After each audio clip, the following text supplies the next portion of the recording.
Hey, what's up everyone? Welcome to P4P TV. This is Michael and it's been a while, but I'm back! 2023 has already delivered fights where boxing fans, certain of an outcome, dithered in their prediction the closer that bout drew near. KG Taylor versus Chantel Cameron 1 was like that for many, as was Emmanuel Navarrete versus Oscar Valdez for some. Just two fights of a handful of bouts this year where fans were convinced of one outcome from the outset, only to switch back and forth the closer they looked. Saturday the 9th of December, the Chase Center in San Francisco will play host to a bout just like what I have described. When Devin Haney versus Regis Prograis was first announced, my initial instinct was to lean one way, and in my mind, it was obvious, at least to me, who the victor would likely be. After a little scrutiny, however, the outcome became less obvious. Haney has a chance to become a two-division world champion, but you best believe that the hard-hitting, two-time champ and current WBC Super Lightweight champion Regis Prograis has no intention on letting that happen. Not on his watch.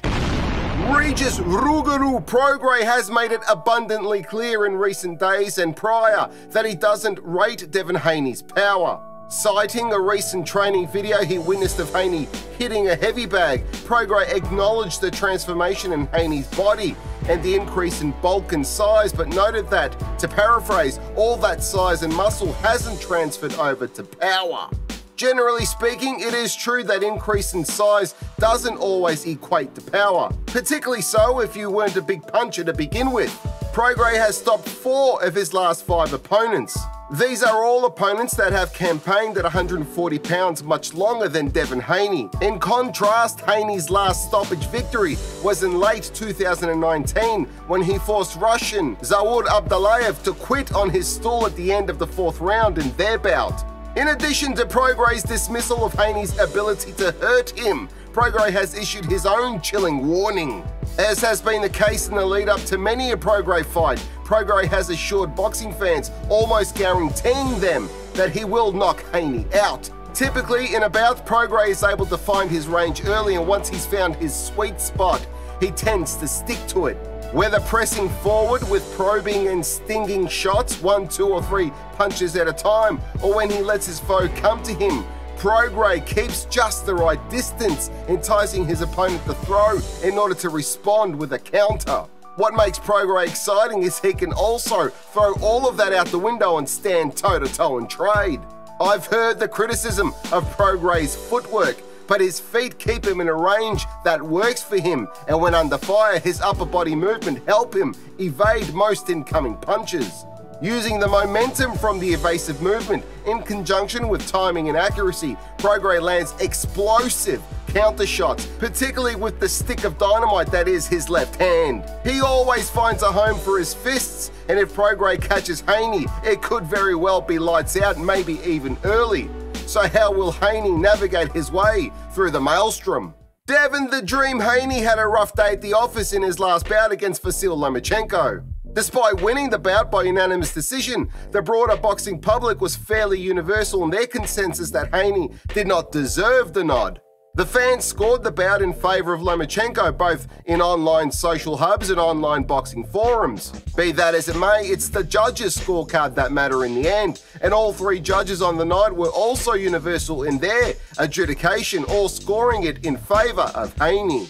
It's fairly accepted by boxing pundits that the reason Haney struggled with Lomachenko wasn't just due to the fact that Loma is extremely talented and that the style matchup proved to be a difficult task for Haney. It also comes down to the fact that, for some time, Haney had struggled to make the 135-pound limit. In fact, the weight-cutting process has impacted Haney for the last few bouts at lightweight. I remember seeing Haney in person for both the George Kambosos Jr. fights in Melbourne, and he looked almost sickly in the lead up to and on the day of the weigh-ins.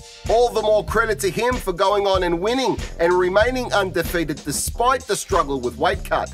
I doubt very much that we'll see Devin Haney anywhere below 140 pounds again, and any proposed bouts against Tank Davis or Shakur Stevenson will have to be at super lightweight and above, in my estimation, and not likely to happen anytime soon. Right now, he's about to face a monster and one of the biggest punches at 140 pounds. There has been back and forth trash talk, with Devin pointing out Prograis' uncomfortably close last bout against Danielito Zorrilla, where Prograis earned a split decision win. 2 judges gave it wide for Regis, but 1 judge gave a points win to Zorrilla. Those watching on will testify that Prograis was up against the determined and skilled Zorrilla who boxed smart. Mind you, Prograis did sit Zorrilla on his ass, and if Haney keeps pissing Prograis off, he might suffer the same thing. I think Haney will try to repeat what Zorrilla did and box from the outside and look to counter whenever Prograis fires off. Haney might make the fight irritatingly boring in order to frustrate Prograis, forcing him to engage and falling into Haney's trap. If I'm wrong, I'm happy to challenge the wallet wizard guy to fight in the ring. For the love of all that is holy, please someone make that happen. But I think despite all the bulking up Haney has done, he'll look to take Regis on from long range and box, pepper him with shots and counter whenever possible. Prograis will, without doubt, get to Haney at some point. And I think all that bulking up and extra muscle isn't to knock Prograis out, but it's to wrestle Prograis when he gets inside. Haney will tie Prograis up. I think he may surprise us with some inside fighting like he tried with Lima a few times, but that'll be at a minimum, as the risk factor is through the roof fighting in the pocket with someone like Prograis. I'm going to be honest, my first reaction when this fight was announced was to laugh. I said Haney is a dead man. I am a Regis fan and have been for some time, but I actually think Haney gets this on points. It will be messy, boring at times, but Haney will get it on points and become a 2-division champ. What say you? Leave a comment below.